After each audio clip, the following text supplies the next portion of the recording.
নতুন করে আরও কিছু বুটিক্সের ড্রেস নিয়ে এসেছি আর প্রত্যেকটা ড্রেসই কিন্তু মাশাআল্লাহ অনেক সুন্দর ছিল। তো কি কি ড্রেস এনেছি সব কিছুই আপনাদের সাথে শেয়ার করব। হ্যালো এভরিওয়ান, আসসালামু আলাইকুম। সবাই কেমন আছেন? আশা করি আল্লাহ তাআলার অশেষ রহমতে সবাই ভালো আছেন। আলহামদুলিল্লাহ আমরাও ভালো আছি। স্কিপ না করে পুরো ভিডিওটি দেখার অনুরোধ রইল। এবার বুটিক্সের ড্রেসগুলো আমি দুইবারে অর্ডার করেছি, যার কারণে আমার পার্সেলটা দুইবার এসেছে। তো দুই ভাগে পার্সেল এসেছে। একটা পার্সেলের মধ্যে 4টা ড্রেস ছিল আর একটা পার্সেলের মধ্যে 5টা ড্রেস ছিল।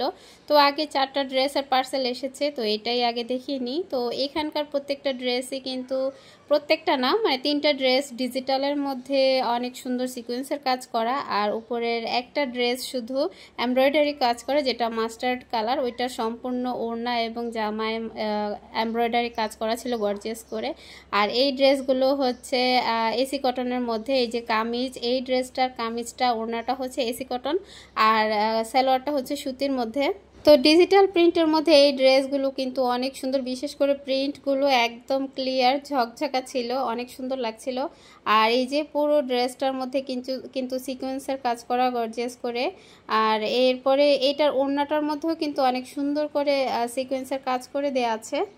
এসি কটন কাপড় কিন্তু একদম সফট একটা কাপড়, এই কাপড়টা কিন্তু খুবই আরামদায়ক। তো এইটার পিছনে কিন্তু অনেক সুন্দর করে প্রিন্ট করে দেয়া আছে। আর এই ড্রেসগুলো অনেক পছন্দ হয়েছে আমার, জানি না কাস্টমারদের কাছে কেমন লাগবে। তো ঈদের শেষ প্রোডাক্ট আনা আমার এই পর্যন্তই, মানে এরপরে আর আমি ঈদের আগে ঈদের প্রোডাক্ট আনবো না। এরপরে আবার ঈদের পরে আমার স্টক বুঝে আমি আবার স্টক করব। তো এটার ওড়নাটা কিন্তু অনেক বড় সাইজের ছিল আর পুরো ওড়নাটাতেই কিন্তু সিকোয়েন্সের কাজ করা ছিল। তো ঈদের আগে আলহামদুলিল্লাহ যতটুকু স্টক করেছি এনাফ, এর চেয়ে বেশি আর স্টক করার প্রয়োজন নাই। তো অনেক সময় দেখা যায় একদম রোজার শেষের দিকে অনেক কাস্টমাররাই এসে গিফটের জন্য অনেক ড্রেস নিয়ে যায়। তো প্রত্যেক বছরই আমার সাথে এরকম হয়। গত বছরও প্রায় ঈদের আগের দিন বা তার আগের দিন অনেক কাস্টমাররা এসে ড্রেস নিয়ে গিয়েছে। তবে এই ঈদের সময় কাউকে ড্রেস দেওয়াটা একটু রিস্ক থাকে, যেহেতু আমার বেশিরভাগ প্রোডাক্টই বাকিতে যায়। যেগুলো অনলাইনে যায় ওগুলো তো নগদে চলে আসে, আর যেটা বাকিতে যায় মানে এলাকার ভিতরে যায় সেটা তো টাকা মাসে মাসে ওঠে। তো এক আপু কমেন্ট করেছিল যে আপু বাকিতে চায়, কাস্টমাররা ড্রেস বাকিতে নিতে চায়। তো আসলে আমরা যারা ঘরে বসে সেল করি আমাদের কিন্তু বাকিতে দিতেই হয়, এছাড়া কোনো উপায় নেই। যদি মার্কেটে দোকান হতো তাহলে কিন্তু সব সেল নগদেই হতো। তো নগদ সেল করাটা কিন্তু অনেক ভালো, যদি নগদ সেল করতে পারেন তাহলে ভালো, তাহলে টাকা উঠলো সাথে সাথে আপনি আবার নতুন প্রোডাক্ট আনতে পারলেন। কিন্তু আমারও ওই বাকি দিতে হয়, কিছুই করার নেই। তবে বাকি দিলেও আমার যত কাস্টমার আছে, যেমন এই মাসে প্রোডাক্ট নেয় আবার পরের মাসেই ক্লিয়ার করে দেয়, টাকা ক্লিয়ার করে দেয়, তারপরে আবার কাপড় নিয়ে যায়। মানে প্রতি মাসেই ওরা কাপড় নেয়, যেহেতু জব করে ওরা সবাই, তাই ওদের প্রচুর ড্রেসের প্রয়োজন হয়। তো ওরা প্রতি মাসেই আমার কাছ থেকে ড্রেস নিয়ে যায়। তবে আমি যে ঘরে বসে সেল করি বাকি দেই, তাই বলে এই না যে আমি বাকি দেই বলে প্রাইস বেশি রাখি। মার্কেটে যে প্রাইসে ড্রেস সেল হয় আমি ঠিক সেই প্রাইসটাই রাখি। অনেকেই মনে করে যে বাকি নেই বলে হয়তো দাম বেশি রাখে, কিন্তু না, অনেক কাস্টমাররাই আছে এটা বুঝতে পারে, যারা মার্কেটে কেনাকাটা করে তারাই এসে বলে যে আরে আপু আপনি তো একদম মার্কেটের দামই রাখছেন, তো বাকিতে দিচ্ছেন তাও তো মার্কেটের দামই রাখছেন। তো যারা কেনাকাটা করে তারা বোঝে যে আসলেই আমি কমে কমে সেল দিচ্ছি, বাকি বলে বেশি নিচ্ছি না। তো ঈদের সময় রিস্ক থাকে গার্মেন্টসের মেয়েদেরকে কাপড় দিলে, যে অনেক মেয়েরাই আছে কাপড় নিয়ে পরে আর আসে না, ঈদের পরে আর অফিসে ঢোকে না, তখন তো দেখা যায় টাকাটা মার যাওয়ার সম্ভাবনা থাকে। তাই আপনাদের ভাইয়া বারবার করে বলে যে ঈদের সময় কাপড় সবাইকে বুঝে শুনে দিবা। তো আমিও বুঝে শুনেই দেই, না বুঝে দেই না। তো মানে পরিচিত হয় বা আপনাদের ভাইয়া যেটাকে বলে যে হ্যাঁ ওনাকে দিতে পারো প্রবলেম নেই, তাকেই দেই, এছাড়া অন্য কাউকে দেই না। তো ঘরে বসে সেল করলে আসলে বাকি না দিয়ে হয় না, নয়তো কাস্টমাররা বলবে যে নগদে নিব তো বাসা বাড়িতে কেন ঢুকবো, দোকানে যাব, মার্কেটে যাব, মার্কেটে তো হাজার হাজার কাপড়, সেখান থেকে দেখে কিনবো।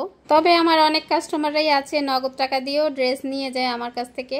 তো যাই হোক, এর আগের যে ড্রেসটা দেখালাম যেটা ব্লু কালারে, ওটা ছিল তসর সিল্কের কাপড়, ওইটার ফ্যাব্রিক্সটা ছিল তসর সিল্ক, আর ওইটার সালোয়ারটা ছিল বাটার সিল্কের। মানে ওইটা পুরোটাই সিল্ক টাইপের ড্রেস, আর পুরোটা ড্রেসে সিকোয়েন্স, আর ওড়নাটাও পুরো সিকোয়েন্স। আর এই ড্রেসটা হচ্ছে মাস্টার্ড ইয়েলো কালার, আর পুরোটা ড্রেসে গর্জিয়াস করে সুতার কাজ। এখানে কিন্তু কোনো প্রিন্ট নাই, সবগুলোই সুতার কাজ, ওড়নাতেও সম্পূর্ণ সুতার কাজ।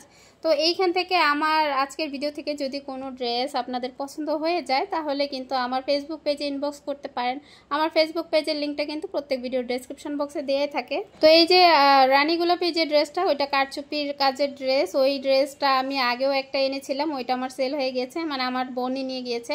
আর এই ড্রেসটা হচ্ছে কাটওয়ার্ক অ্যাপ্লিক না, মানে কাটওয়ার্ক আর হচ্ছে বুরিংয়ের কাজ। বর্তমানে কিন্তু বুরিংয়ের কাজের ড্রেসগুলো প্রচুর চলছে, তো আমিও দুইটা নিয়ে আসলাম। এই যে এই দুইটা ড্রেস কিন্তু সেম ডিজাইন, শুধু কালারটা সামান্য ডিফারেন্স, ডিজাইন সম্পূর্ণ সেম। ওই জামাটাও কিন্তু নিচে এরকম বুরিংয়ের কাজ করে দেওয়া আছে। আর এই যে ব্ল্যাক কালারের ড্রেসটা, এটাও আমি আগের বার এনেছিলাম, ওইটা আমার সেল হয়ে গিয়েছিল, তাই আবার নিয়ে আসলাম। ওই যে বললাম আমাদের এখানকার কাস্টমাররা বেশিরভাগ ব্ল্যাক ড্রেস অনেক পছন্দ করে, অনেক খোঁজে। তবে এইখানে আমি দুইটা ড্রেস অর্ডার করেছিলাম কালো রঙের, কিন্তু তারা আমাকে একটা দিয়ে দিয়েছে। আর এইখানে এই ড্রেসটা নিয়ে একটু ভুল হয়েছে, এইটা আমি তাদেরকে কটনের ড্রেসটা দিতে বলেছিলাম। আমি কটন ড্রেস দেখিয়েছি, কিন্তু তারা আমাকে ভুলবশত হয়তো এই জর্জেট ড্রেসটা দিয়ে দিয়েছে। আসলে হয়, যেহেতু তারা হাজার হাজার লক্ষ লক্ষ পিস সেল করে, তো এর জন্য মাঝামাঝি এরকম ভুল হয়ে যায়। এগুলো আসলে আমাদের মানতে হয় সব সময়, কিন্তু রাগারাগি বা রাগ করলে হয় না, যে ভুল হতেই পারে, আমারও হতে পারে। তো জর্জেট ড্রেসটা দিয়ে দিয়েছে, এখন ওইটা কিভাবে সেল করবো আমি জানি না। আমাদের এখানে ওই ধরনের জর্জেট শিফনের ড্রেস খুব একটা মানুষ পছন্দ করে না। আর ওই ড্রেসটাতেও কিন্তু ছোট ছোট করে ফুল করে কাজ করে দেওয়া ছিল। আর যাই হোক, এই যে এগুলো হচ্ছে জমজম এ গ্রেডের যেই লোনগুলো সেগুলো, তো এই ড্রেসগুলো আমার সেল হয়েছিল, আর এরপরে সেলাই করতে দিয়ে গেছিলো, আর আমি এই যে সেলাই করে দিয়েছি। আর হাতাটা এরকম মাইক হাতা দিয়ে সুন্দর করে লেস করে দিয়েছি। তো এই ড্রেসগুলোতে কিন্তু লেস লাগালে এটার সৌন্দর্যটা আরও বেশি বেড়ে যায়, দেখতে অনেক ভালো লাগে। বেশিরভাগই সবাই এই ড্রেসগুলোতে লেস করে ডিজাইন করে। তো এই ড্রেসগুলোর কাপড়ের কোয়ালিটি মাশাআল্লাহ এত সুন্দর, মানে সত্যি অসাধারণ। যারা ধরেন এক এলাকাতে অনেক বছর ধরে রয়েছেন, তাদের জন্য কিন্তু এই ধরনের বিজনেস করাটা অনেক সহজ, সেল করাটাও সহজ। কেননা আপনার এলাকাতে সবাই আপনার পরিচিত, আপনিও চিনেন, তারাও আপনাকে চিনে। তো এর জন্য ওই টাকা মার যাওয়ার তেমন কোনো সম্ভাবনা থাকে না। আর এলাকায় পরিচিত মানুষদের কাছে বললেও কিন্তু দেখা যায় খুব সহজেই সেল হয়। তো আমার এই এলাকাতে যেহেতু আমি 2 বছর ধরে এসেছি, আর আমি তো বাসা থেকে বের হই না, তাই কারোর সাথেই আমার খুব একটা পরিচিত নাই।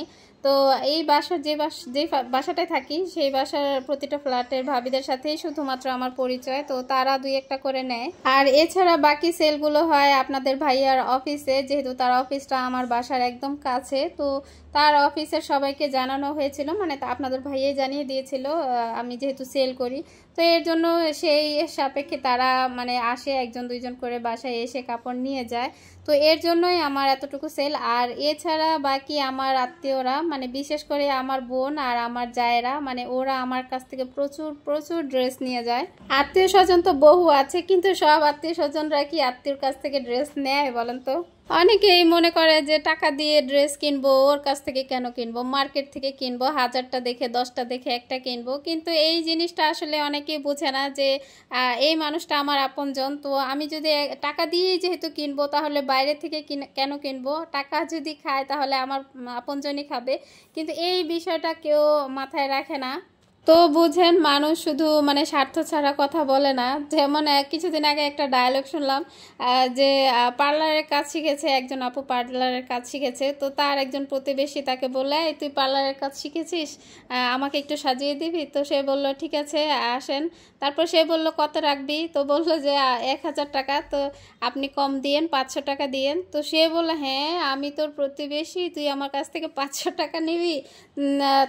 টাকাই যদি নিবি তাহলে তোর কাছে কেন সাজবো, আমি অন্য জায়গায় সাজবো। তো এই হচ্ছে কাহিনী, মানে টাকাই যখন নিবে সে মানে পরিচিত মানুষের কাছে কেন যাবে, সে অপরিচিত মানুষকে দিয়ে করাবে। মানে এইটা আসলে মানে কি বলবো, মানুষের মেন্টালিটি আসলে এরকম হয়ে গিয়েছে যে নিজের আপনজন বা পরিচিত মানুষের ভালোটা তারা দেখতে পারে না।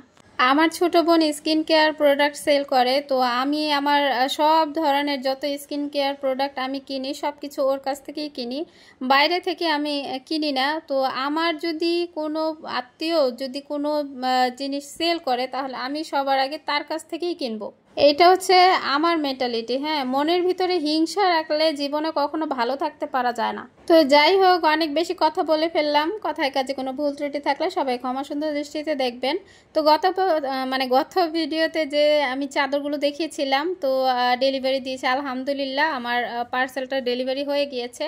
তো যেহেতু বড় সাইজের 3টা চাদর, আমার 3টা চাদরে প্রায় 5 কেজি ওজন এসেছিল, মানে 200 টাকা ডেলিভারি চার্জ এসেছিল। তো আমি এটা নিয়ে অনেক পেরেশানিতে ছিলাম যে না জানি পার্সেলটা যদি রিসিভ না করে তাহলে তো আমার 200 টাকা লস হয়ে যাবে। পার্সেল যদি রিটার্ন আসে তাহলে কোনো প্রবলেম নাই, কিন্তু যদি ডেলিভারি চার্জটা না দেয় তাহলে কিন্তু এটা লস প্রজেক্ট।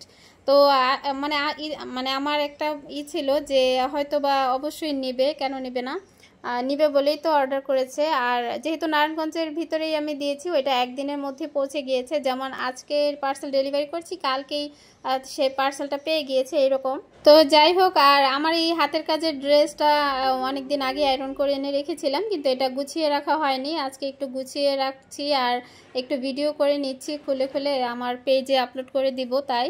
আর এই ড্রেসটাও যদি কারো পছন্দ হয় তাহলে কিন্তু অর্ডার করতে পারেন। আর এই ড্রেসটা কিন্তু অনেক সুন্দর, এই সালোয়ারের কাজ আছে, ওড়নাটাও অনেক সুন্দর করে কাজ করা, আবার জামাটাও কিন্তু গর্জিয়াস করে কাজ করা আছে। পুরোটা ড্রেসে সুন্দর ডলারের কাজ আছে আর অনেক সুন্দর লাগছিল, গ্লেজ দিচ্ছিল।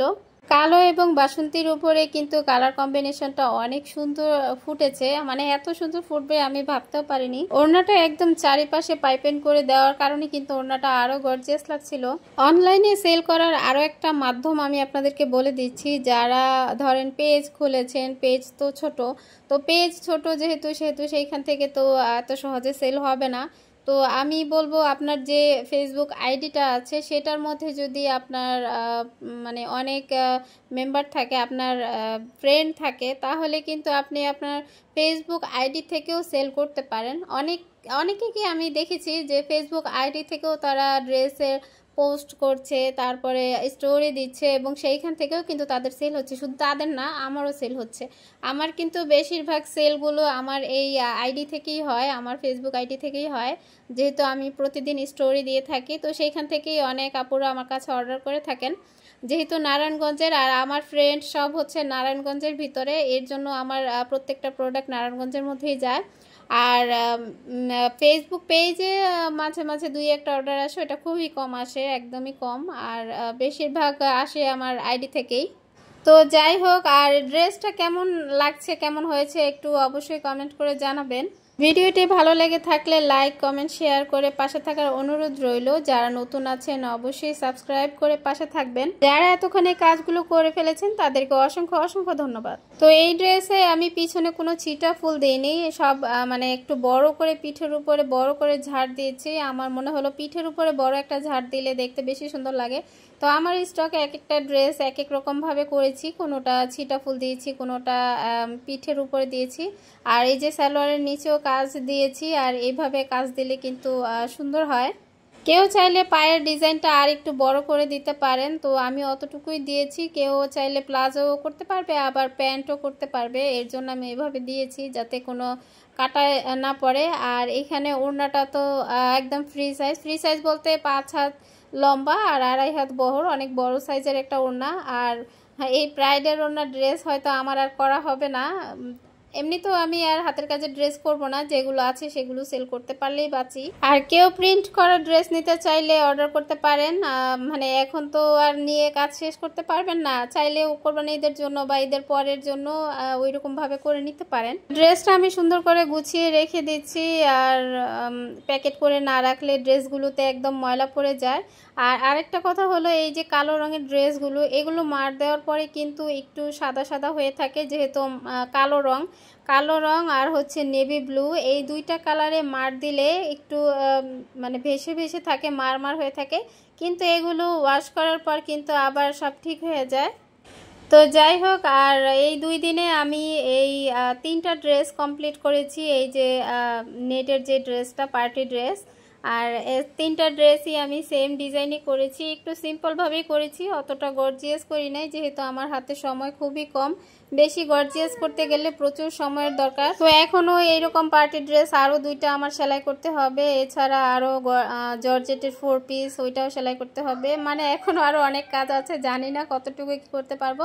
তো নিজেরগুলো রেখে দিব, আগে ওদেরগুলো শেষ করব, তারপরে সময় পেলে নিজেরগুলো করব। নিজের জন্য একটা করতে পারলেই হবে, যাতে ঈদের দিন পড়তে পারি আর কি। তো যাই হোক, আজকের মতো এখানেই বিদায় নিচ্ছি। আল্লাহ হাফেজ।